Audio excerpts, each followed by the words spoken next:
vimos essa relação, posição, configuração.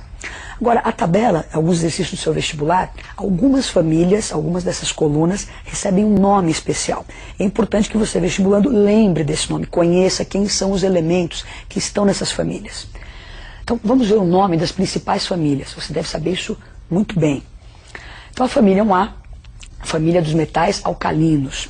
A família 2A, família dos metais alcalinos terrosos. A família 6A, família dos calcogênios, é a atual 16. A atual 17, a antiga 7A, família dos halogênios. E a 18 ou 8A, família dos gases nobres. Lembre-se desses nomes e dos elementos que constituem essas famílias, não é? Agora, a tabela, lembra que nós falamos, ela nos dá informações. Então você está aprendendo uma série de informações sobre a tabela. Olhando para ela, você vai recebendo essas informações. Uma outra coisa que a tabela pode nos fornecer são propriedades. Existem propriedades dos elementos que acompanham, não é, os períodos. Então, eu selecionei duas propriedades importantes para que você se lembre e conheça, não é? O tamanho do átomo e a eletronegatividade. Então, nós vamos ver o comportamento dessas propriedades ao longo dos períodos. Então, olhando a tabela, não é? Ao longo de cada período, o tamanho do átomo ele cresce no sentido em que está apontando a setinha. Então, da direita para a esquerda. E cresce de cima para baixo. Então, se você observar, nesse cantinho da tabela, você tem os metais. Então, os metais são átomos grandes. Os não metais seriam átomos pequenos. Na sequência, aparece, então, a eletronegatividade. Você vê que os gases nobres não possuem a eletronegatividade e ela cresce para cima e para a direita. Nesse cantinho estavam os não metais. O que é a eletronegatividade? Os não metais são eletronegativos, não é? Eles têm uma grande tendência em receber elétrons. Então, os não metais têm uma grande eletronegatividade, têm uma facilidade em receber.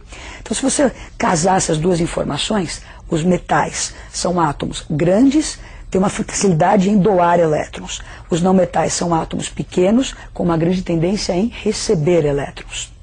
Tivemos uma noção de algumas características da tabela periódica. Vamos fazer um exercício agora para consolidar esses conceitos.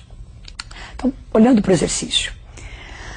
Os elementos 1, 2 e 3 têm as seguintes configurações eletrônicas em sua camada de valência. Então, aí estão representados a última camada de 3 elementos, não é? 3s2, 3p3, 4s2, 4p5, 3s2. Com base nessas informações, assinale a alternativa errada. Então, se você dá uma passada geral pelas alternativas, eu quero a errada, ele diz se o seu elemento 1 é não metal, se é halogênio, se é alcalino. Para a gente poder resolver isso, vamos voltar aos elementos e caracterizá-los melhor. Vamos para a resolução. Pode observar o elemento 1, a sua configuração eletrônica da última camada, 3s2, 3p3. Então, se ele tem 3 camadas, ele se encontra no terceiro período da tabela periódica.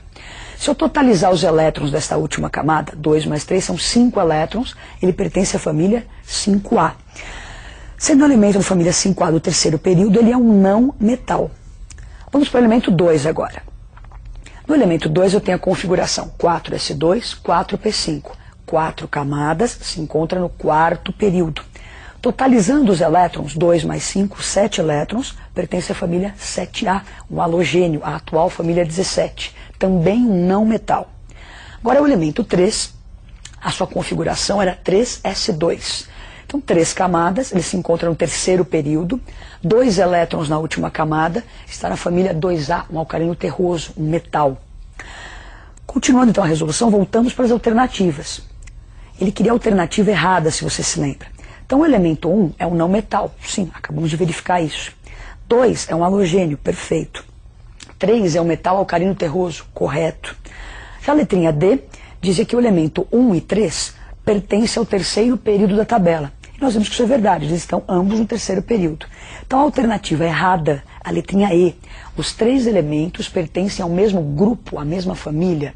Não, famílias diferentes. Então a resposta E. Os elementos pertencem a grupos diferentes. Então por hoje é só. Vimos um pouquinho da tabela periódica e até a próxima aula.